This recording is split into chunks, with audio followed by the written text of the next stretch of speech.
Alright, we're at the logo factory right now. Morning practice just ended. It's Friday the 17th. And hopefully, Eric and Walter are supposed to be here, so gotta go give the guy a ton of money now, so let's go. The Logo Factory has always been the place to get quality warm-up jerseys for our team. This year our team wanted to go all out and got our name, number, and logo. Since they take a while to make, we need to order them as soon as possible if we want them by our first game. So reminding people to bring their money is one of the most talked about things during the first few days. So we're coming up to the first scrimmage, and I think it's time to officially introduce the members of our team. One thing that is talked about most during the off-season, and especially throughout the first few practices, is who's getting pulled up the varsity. There are a few factors that go into this. There's if they're mature enough to handle playing at a higher level, when I say that I mean physically and mentally, and what you can bring to the team as far as your position. With that being said, there are 4 sophomores that meet this criteria. Starting off the group is Cooper Zurich, was pulled up for his skills in the goal, having a natural talent for reading shots, and having a quick and effective dive. Next we've got Ricky Houston, known for having powerful shots and headers that certainly make up for his size. Unfortunately, during the first few parts of the season, Ricky had to avoid contact due to shoulder problems. Our next sophomore is Noah West, runs on the outside with great speed with the ball. Later in the season, we'll really figure out the varsity pace and will begin to contribute some important goals and assists. Rounding up the sophomores, we've got Hayden Ashley, half of the only 2 brothers on the team. Having the ability to gain experience through his brother definitely helped him out with his skills and getting to know the way varsity plays. Currently he's playing outside marking back, but will soon be moved into more important roles. Starting off the juniors, we've got farm boy Charlie Hamilton, known for always wearing huge cowboy boots and for being a hard worker on the field. Next we've got Logan Hofflich, runs the outside marking back position and will not let anyone by without a fight. Now we've got Josh Thorpe, a hard-working, eager-to-learn player that will contribute some quick and effective runs on the outside this year. Coming in next, we got Colton Teeter, nicknamed Hulk for his natural urge to want to hurt people, runs the marking back position with balance and patience. One of the tallest guys in the team, DJ Lanning, fast runner on the outside that will put in some important goals and assists. J-Mac and them hosts, whatever you want to call him. We think of him as a very tough, quick, and smart outside marking back or stopper. Definitely one of the most important leaders out of our junior group. I'm talking of course about Jake Maxwell. His name rhymes with jerk, none other than Jared Duchesneau, our only returning junior, and soon to be captain. Started as a stopper last year, this year we'll be playing that again as well, defensive central midfielder, nicknamed the Bulldog for his toughness, but also possesses an extreme amount of balance. Good at every aspect of soccer except for scoring goals. Now we've got 2 first-year soccer players that are both seniors. First we've got John Coppice, joined the team for his interest and respect for the sport. And next we've got Matty Ice, or Matt Hall, joined for his friends on the team and the encouragement from Mankey after seeing his skills in Foursquare. Next we've got one of our comedians on the team, Frankie Serace, has gained valuable experience throughout the years, and that has given him a great knowledge of the game, plays the outside midfield position and occasionally striker. Coming in next, we've got Eric Holden. He is our senior goalkeeper with lots of experience through club teams and being able to study under our legendary goalkeepers before him. Unfortunately, through the summer, Eric has been through various hand and finger injuries that will prevent him from starting the first few scrimmages and games. With probably one of the most mispronounced names in Section 5, we've got Walter Quintanilla. Most people just call him Wally or Big Walt. Runs the center midfield position with great vision and passes to the strikers. Will contribute some very important goals this season. Next we've got our only 3rd-year senior, Jeremy Underborn, runs the outside and striker position with great speed and strength. With this being his 3rd year, Jeremy has a very good idea of the varsity pace and the way coach wants us to run the field. Standing at almost 8 foot tall, we've got Kobe Baker, was nicknamed Bugs Bunny for his height and lankiness, runs the outside and central midfield position. Coming in next, we've got Devin Robeson, one half of the 2-year striker duo, and was last year's leading scorer, has great speed and powerful shots. Now we've got Nick McConnell, this year stepped up into a leader's role vocally, and this earned him a captain spot.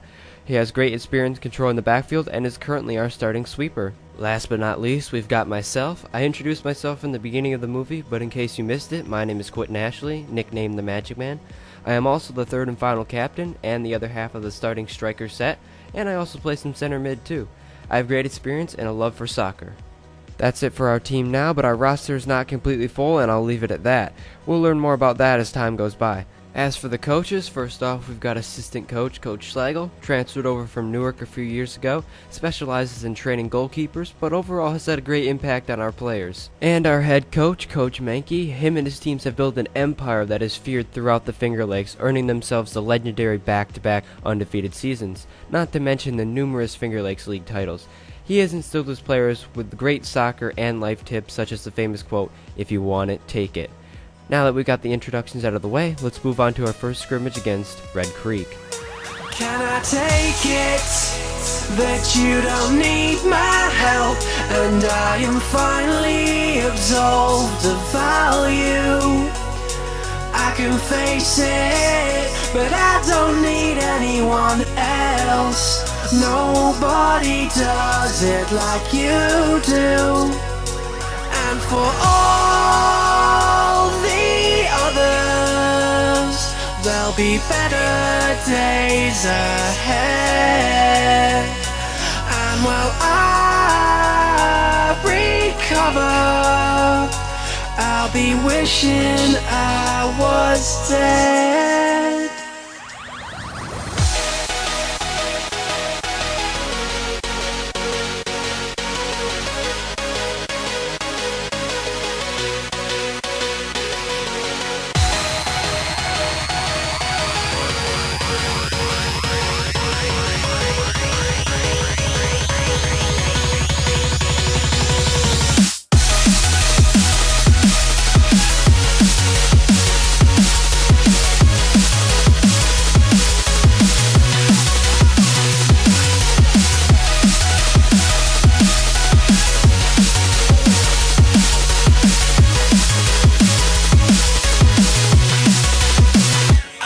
Myself along with everyone else, and now the safest place is here in my head.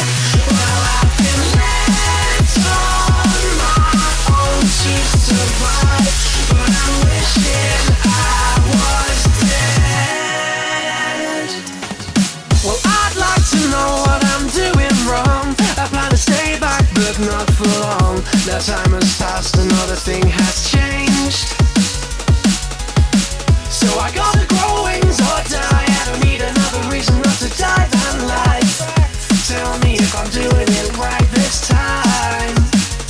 But let me know, what did you change? Did it feel the same? Did it ease your pain?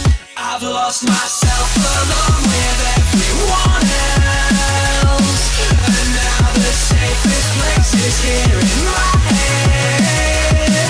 Well, I've been left on my own to survive, but I'm wishing I was dead.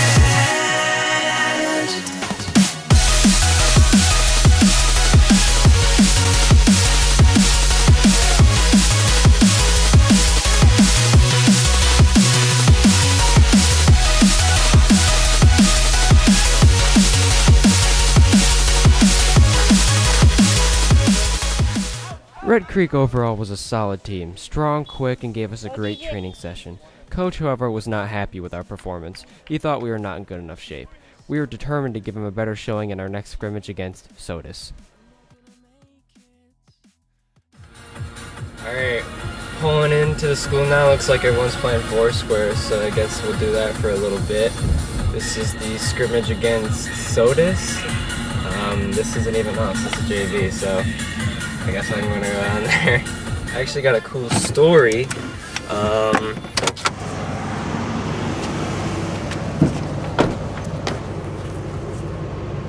ball, our roommate from an RIT soccer camp, he's from Sodus, his name's James, he left his ball, so I'm gonna give it back to him today, so that's pretty cool, I guess. Hey, everyone say hi. Hi, Quentin. Hey. This is our, whatever this thing's called. Dugout. Yeah, dugout. Coach made a few changes as far as positioning goes. The main was switching Nick, who was our current sweeper, and Hayden, who was an outside marking back. As far as Sodus goes, they're just another solid team, very similar to Red Creek.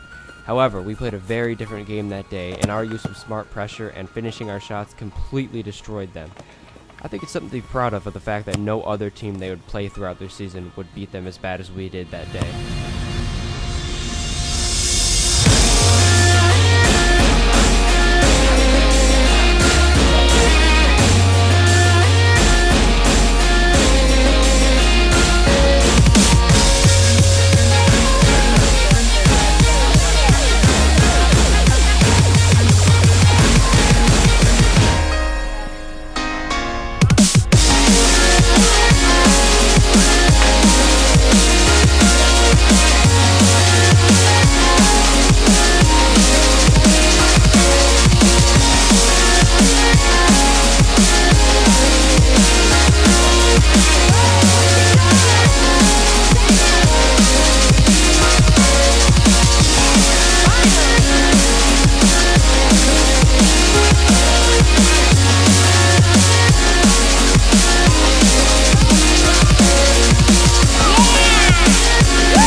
I'll edit it out.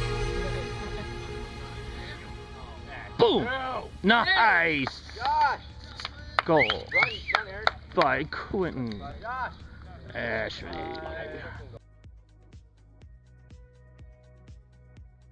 Oh, I'll tell you what, from me and Schlegel could not be happier right now. I think from our Red Creek scrimmage to our Soda scrimmage, I think our possession was probably up at least 75%. I think that the keys were, our first touches were where we wanted them. I think our passes were crisper. You know, I'm a big advocate of playing triangles, supporting the ball, and as soon as you give a ball away, you are still a player. That's something that I think we failed. I'd almost say we failed miserably from our Red Creek showing. I think our finishing was top-notch. We're going to power when we need to go to power, and we're going to placement when we need placement. We weren't perfect. I told the guys, in the huddle, I would have liked 4 more goals where they should have been, but I don't know. I think we finished with 7, 8, 9 goals, which is not our focus right now. Our focus is putting the chemistry together and owning the ball using our 4-4-2, getting the outside, and then picking them apart on the inside. And I think one and all did that fantastic today. All right, thanks, Coach. You got it. And that's it. The second episode of PMFC The Movie is over. Thank you all for watching. Tune in next week because we start our first game here. Just a quick reminder that episodes do come out on Wednesdays and Saturdays. But anyways, here's the link to the first episode, and here's the link to the next one. Thank you all for watching. 1, 2. I'll see y'all later.